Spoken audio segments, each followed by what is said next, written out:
8 trata das edificações, que basicamente os pisos dos locais de trabalho não devem se apresentar saliências nem depressões que prejudiquem a circulação de pessoas, tem que estar livre de umidade, tem que ter rampa e escada fixa de qualquer tipo. Se tiver, elas têm que estar de acordo com as normas técnicas. Pisos, escadas, rampas, corredores, passagens de locais de trabalho onde houver perigo de escorregamento, são empregados materiais ou processos antiderrapantes. Geralmente a superfície ela é rugosa, então ela evita esse escorregamento. E andares acima do solo devem ter disposição anti-quedas, de acordo com a norma. Geralmente tem um guarda-corpo, um parapeito, alguma coisa assim. As partes externas, bem como todas aquelas que separam as unidades autônomas de uma edificação, ainda que não acompanhem sua estrutura, devem obrigatoriamente observar as normas técnicas oficiais relativas a resistência ao fogo, isolamento térmico, isolamento e condicionamento acústico, resistência estrutural e impermeabilidade. A NR4 ela fala basicamente sobre a medicina e a saúde no trabalho. Eu vou falar um pouco sobre a competência dos profissionais que integram esse serviço, né, essa equipe. Alguns pontos eu achei interessante. Primeiro que eles têm que estar sempre com relacionamento constante com a CIPA, valendo-se ao máximo das suas observações, além de apoiá-la, treiná-la e atendê-la conforme disposição na NR5. A segunda é esclarecer e conscientizar os empregadores sobre os acidentes de trabalho e doenças ocupacionais. Terceiro, determinar quando esgotado todos os meios conhecidos para eliminação do risco e, se esse persistir, mesmo reduzido, a utilização pelo trabalhador dos equipamentos de proteção individual de acordo com o que determina a NR6, desde que a concentração, intensidade ou característica do agente assim o exija. E colaborar quando solicitado nos projetos de implantação das novas instalações físicas e tecnológicas da empresa, exercendo a competência disposta na LNA. Ou seja, eles estão intrinsecamente relacionados com todas as movimentações, atividades ocupacionais da empresa, além de ajudar nas questões de melhorias, nas questões de modificações, mudanças nos procedimentos e no funcional da empresa. A NR5 ela fala sobre a Comissão Interna de Prevenção de Acidentes, mais conhecida como CIPA, que é, como diz, ela é uma comissão que ela vai estar internamente observando as atividades que a empresa exerce e vão estar oferecendo melhorias,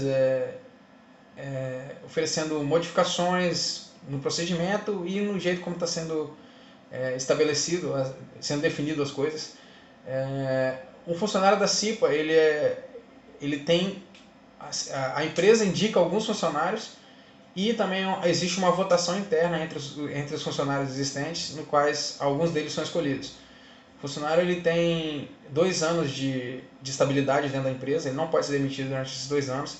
Se a empresa estiver tendo corte de gastos ou estiver fazendo redução de pessoal, ela precisa ela precisa esperar o mandato desses atuais, dos 2 anos aí se passarem, para poder sim eles fazerem qualquer modificação na CIPA, seja diminuir a quantidade de integrantes da CIPA ou qualquer outra coisa.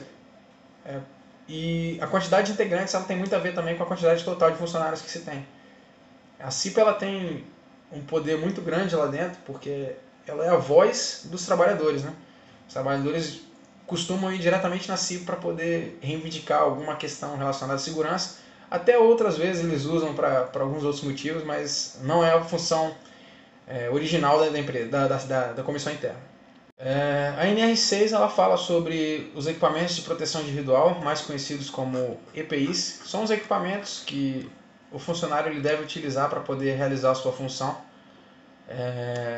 As responsabilidades do empregador são exigir o seu uso, fornecer ao trabalhador todo o equipamento aprovado pelo órgão nacional competente, orientar e treinar o funcionário no uso do EPI, substituir imediatamente qualquer EPI que esteja danificado ou a conservação não esteja em bom estado, responsabilizar-se pela higienização e manutenção periódica e comunicar ao Ministério do Trabalho e Emprego qualquer irregularidade observada.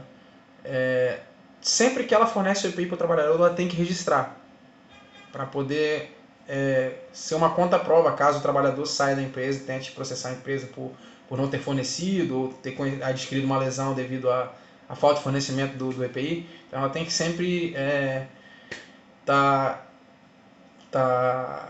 registrando esse fornecimento.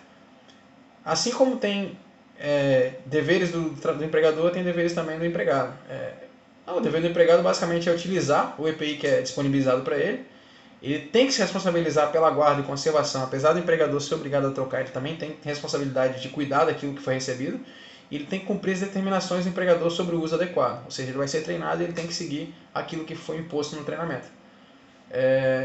Se você tem um EPI e alguém decide juntar mais de um EPI, apesar de ter o CA, que é o famoso certificado de aprovação do equipamento, você não poderia botar esse EPI na área. Mesmo você modificando EPIs individuais com CA, você não pode juntar eles num só.